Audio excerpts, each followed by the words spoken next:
Was that love or just a lease?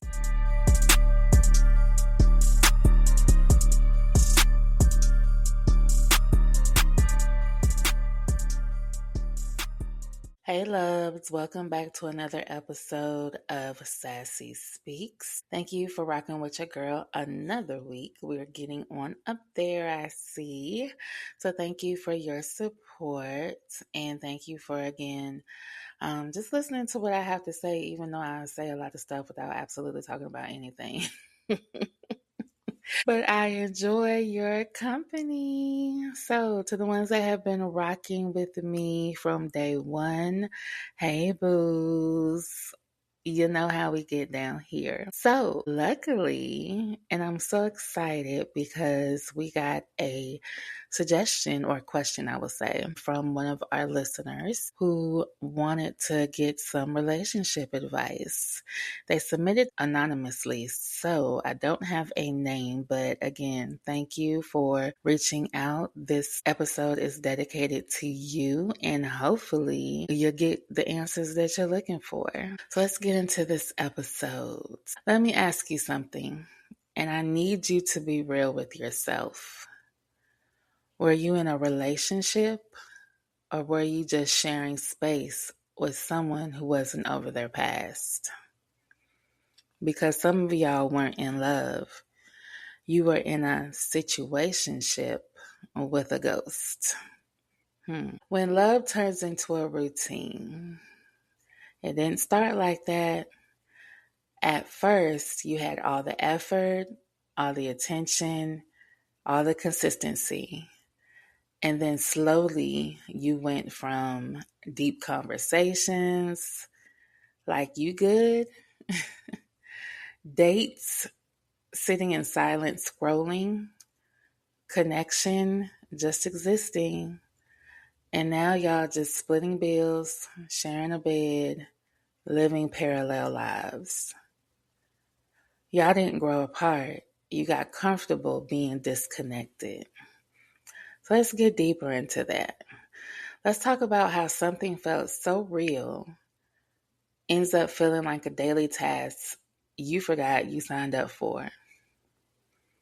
At the beginning, everything had intention. You wanted to talk. You made time. You actually noticed each other. It wasn't forced, it just flowed. But somewhere along the way, the energy shifted. Now it's, did you eat instead of, how are you really doing? Sitting next to each other, but not with each other.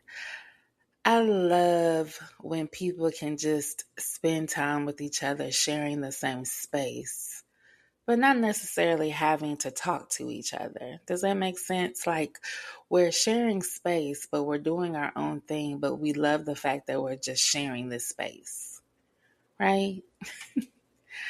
Talking, but saying absolutely nothing. You have those random conversations about nothing. I am famous for going to my husband and just start about something random. And most of the time he indulged me. Sometimes he's just like, okay.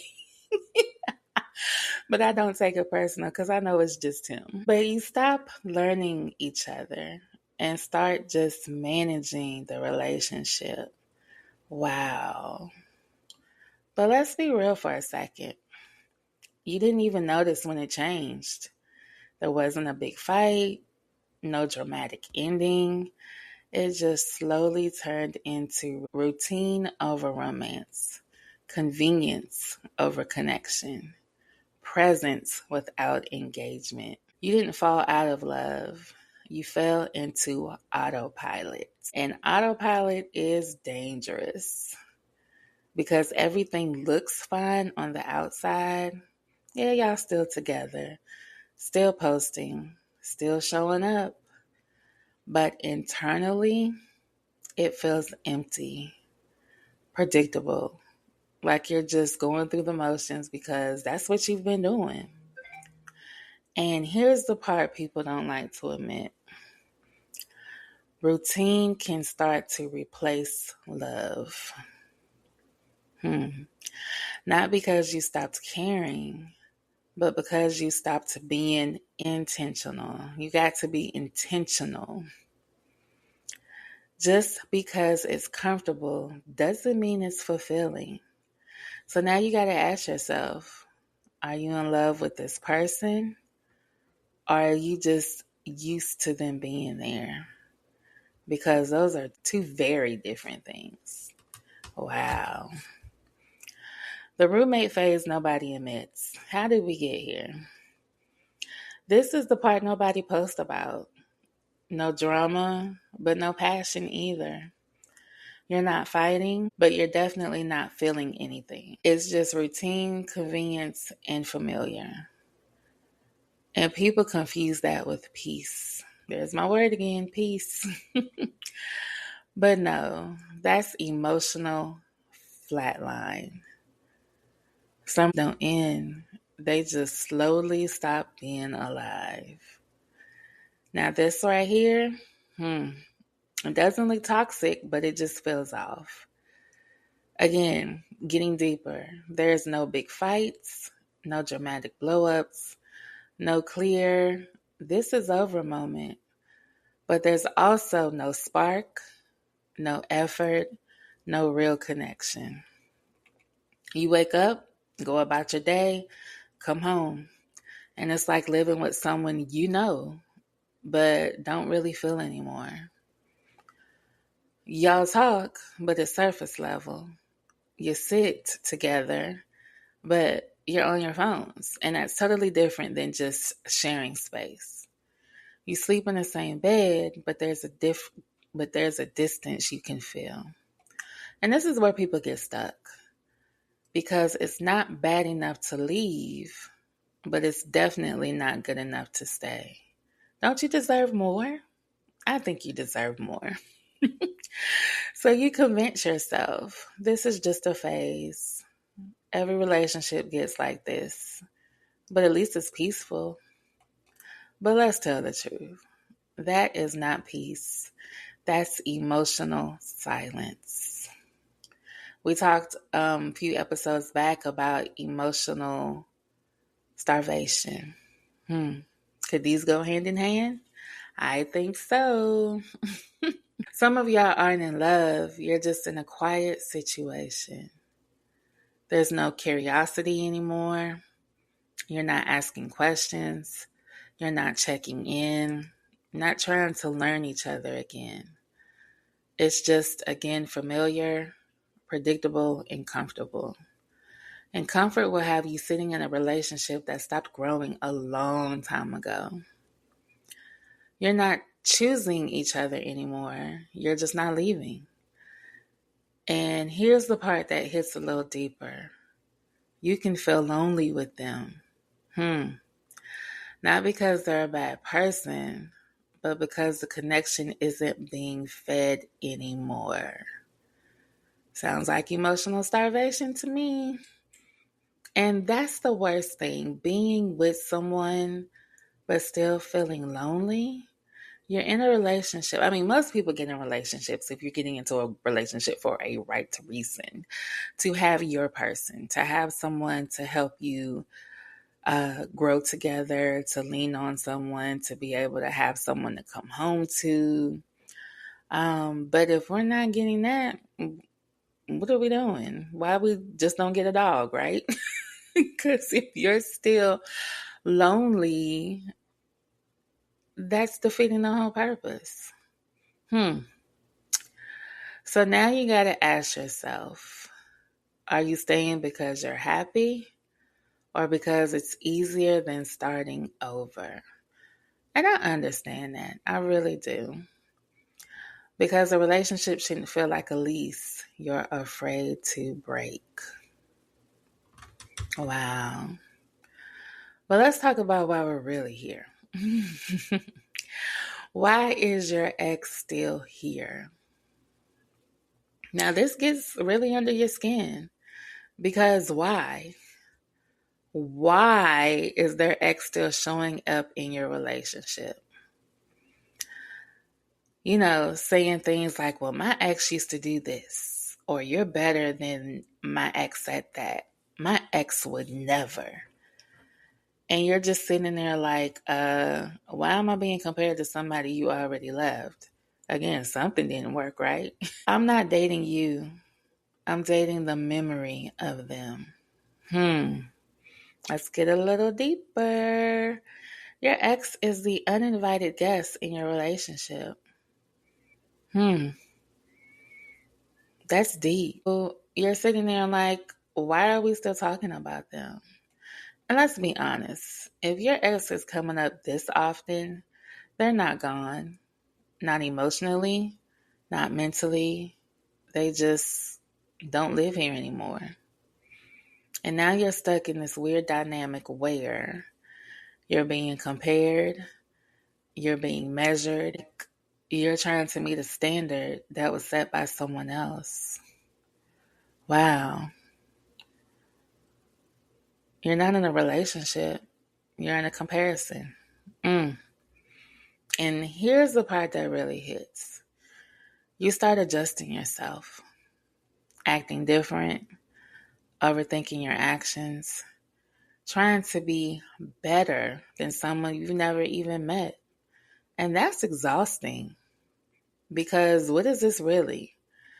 This is someone who hasn't healed, hasn't let go, or is using you as a distraction from what they didn't process.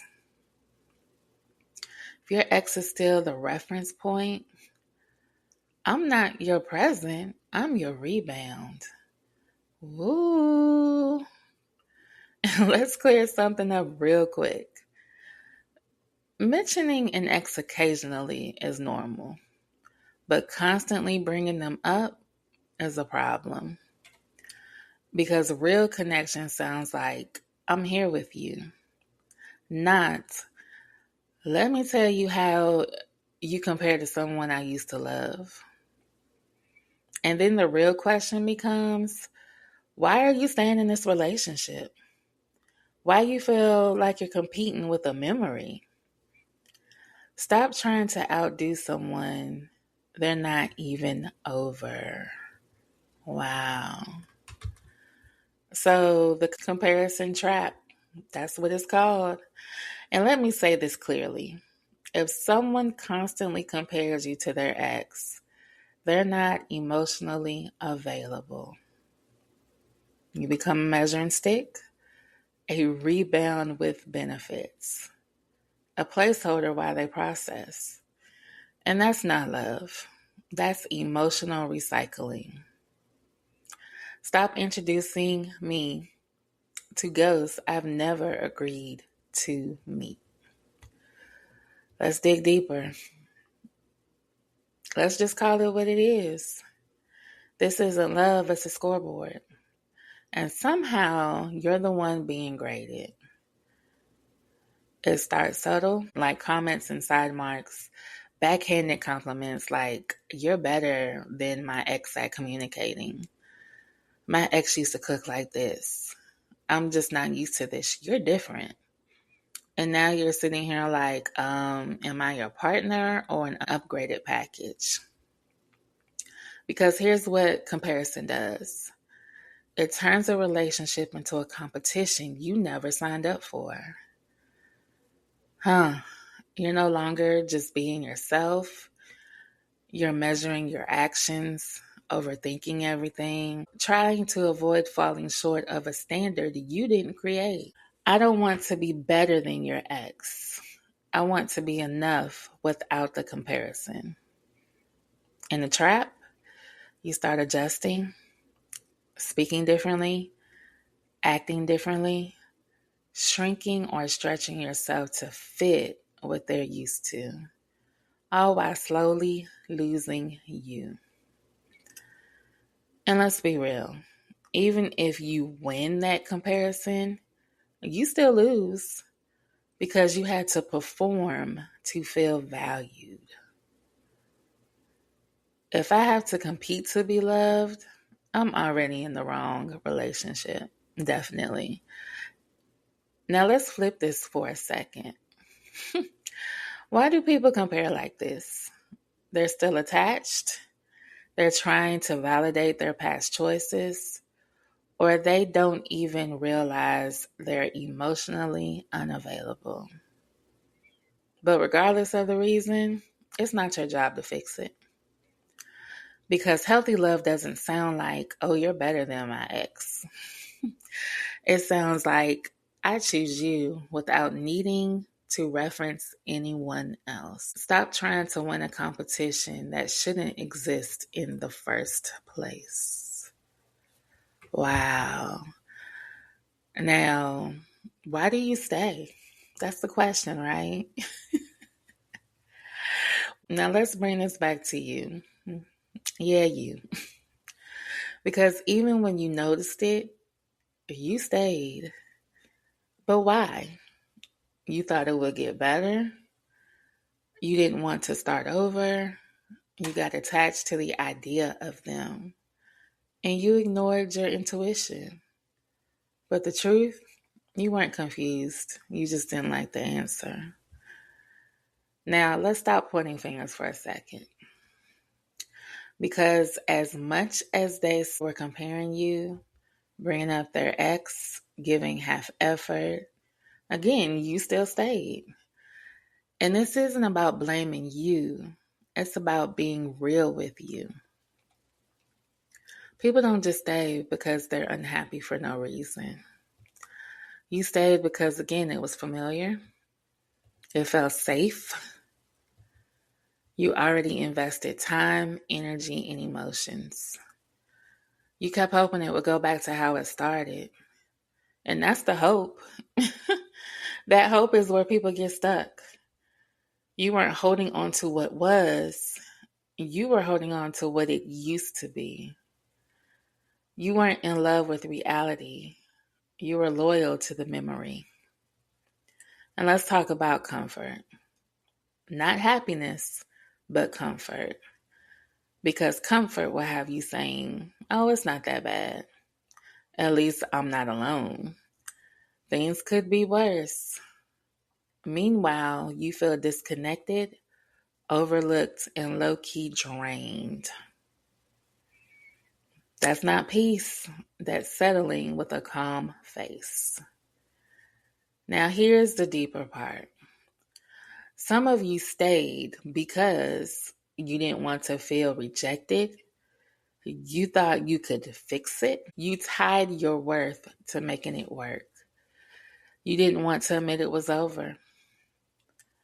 You stayed past the expiration date trying to prove you were worth choosing. Woo!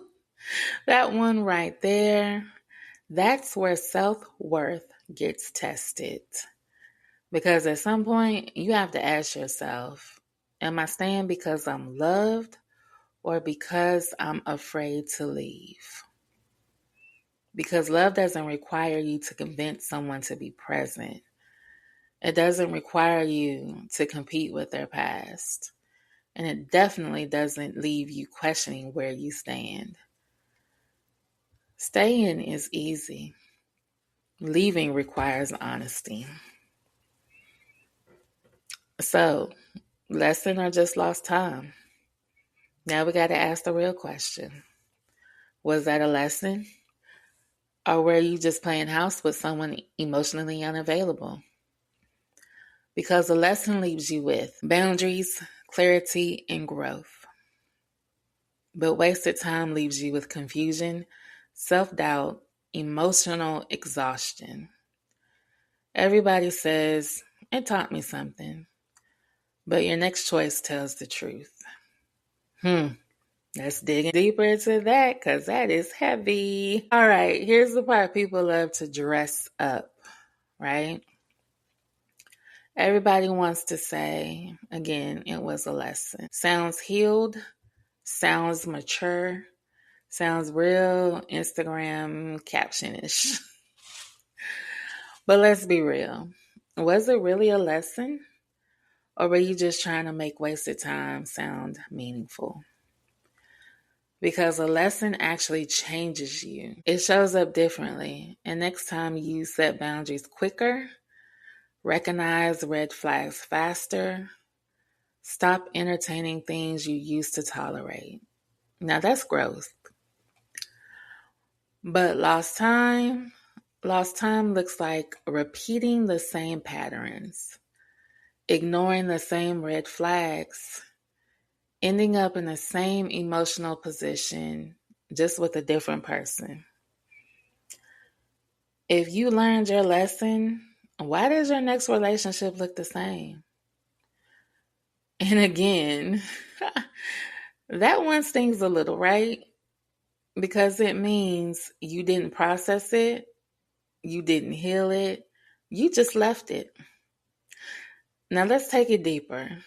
Some of y'all didn't lose a relationship. You lost time you can't get back, energy you poured into the wrong person, parts of yourself you had to rebuild. But here's the flip side, and don't miss this. Even lost time can become a lesson if you actually take something from it. The problem is a lot of people skip the reflection part. They jump from relationship to hurt to distraction to new relationship. No pause, no accountability, no growth. Time doesn't teach you anything. Reflection does.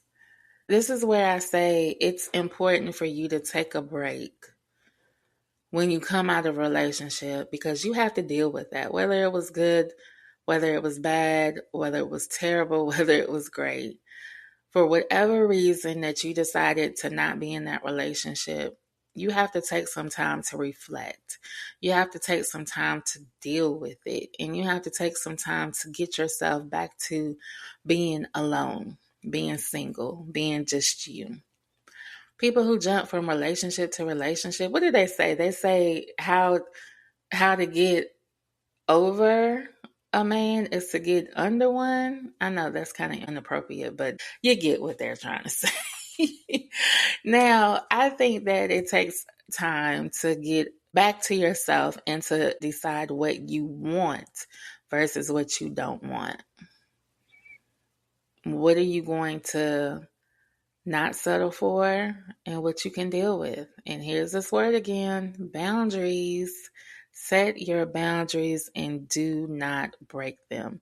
Do not lower them. I don't care if he's fine as horsehair, if he's billionaire, if he's giving you all the things that you think you want. But if he does not check off everything on the list that you created, do not waste your time.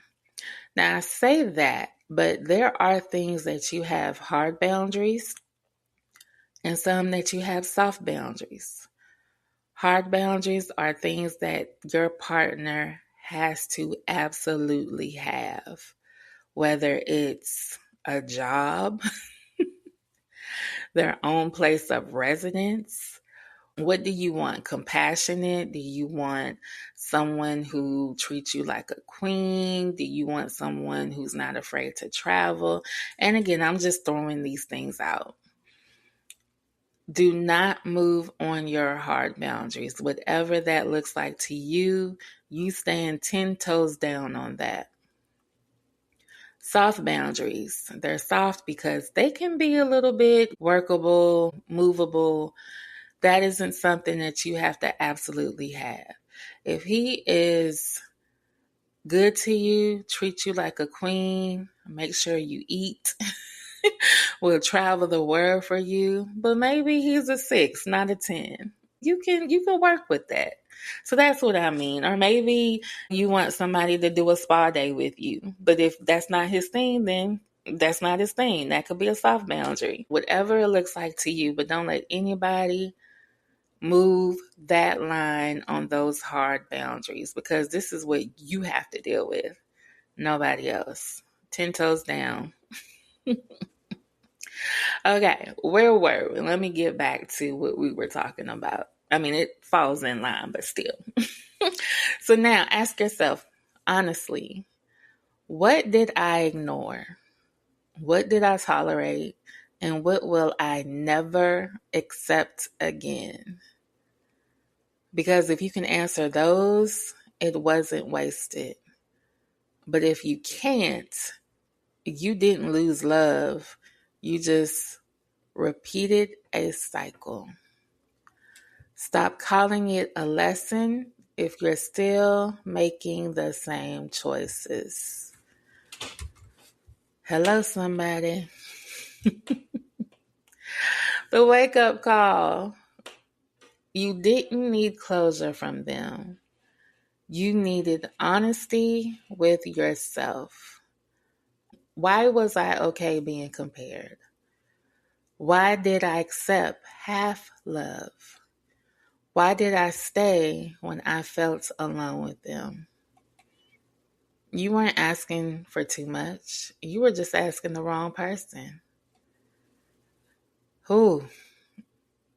This is the part where we stop analyzing them and start being honest about you. Again, let's go deeper. Because at some point, you knew. You felt it when the effort changed. You noticed it when the conversations got dry. You heard it every time their ex came up. You saw the signs. You didn't just act on them. And this isn't to drag you. This is to wake you up. Because staying in something that's not fulfilling you, that's not love, that's avoidance. You avoided the hard conversations, the truth you didn't want to accept, the reality that it wasn't what you thought it was. You weren't confused. You were delaying the inevitable. And let's go a little deeper. Some of you stayed because you thought if you love them right, if I show up more, if I just give it time, it would turn into what you needed. Wow. But love doesn't work like that. You can't love someone into being ready. You can't pour enough to fix what they won't address. And you definitely can't compete with the past they haven't let go of. You keep trying to prove your worth to someone who wasn't questioning it. They just weren't choosing it. Now here's your wake-up call. You don't need closure from them. You need clarity with yourself. And ask yourself again, why did I stay when I felt alone? Was I okay being compared? Why did I settle for consistency without connection? Because once you answer those, you stop repeating it. And that's the difference between growth and cycles. Stop waiting for it to make sense. It already showed you what it was. And next time, don't ignore the version of you that noticed it first. Some people weren't your soulmate. They were your syllabus. And baby, I hope you passed. Next time, don't stay where you feel like an option or a replacement or a roommate. Because real love doesn't make you compete with a past. And definitely doesn't make you feel alone in the present. If you have to make a choice between me and the other person, choose the other person because I will not be anyone's second choice. And that is a hard boundary. All right, loves, I hope you got something out of this. Let me know your thoughts. Send me more suggestions. I absolutely love that. And talk to me. Let me know what you think. Let me know how you feeling. Are you good? Are you cool? Because I know, again, this was happening. I know I promised last week that we would do something lighter for the rest of April. But hey, here we are. I got to give the people what they want. No, it's done all in love. We just want to get y'all together. Get us all together. How about that? But yeah, holler at me. Sassyspeakspod at gmail.com. Facebook, Sassy Speaks. IG, Sassyspeakspod. And remember, don't lower your standards. Stay sassy and set some boundaries. All right, loves. Bye.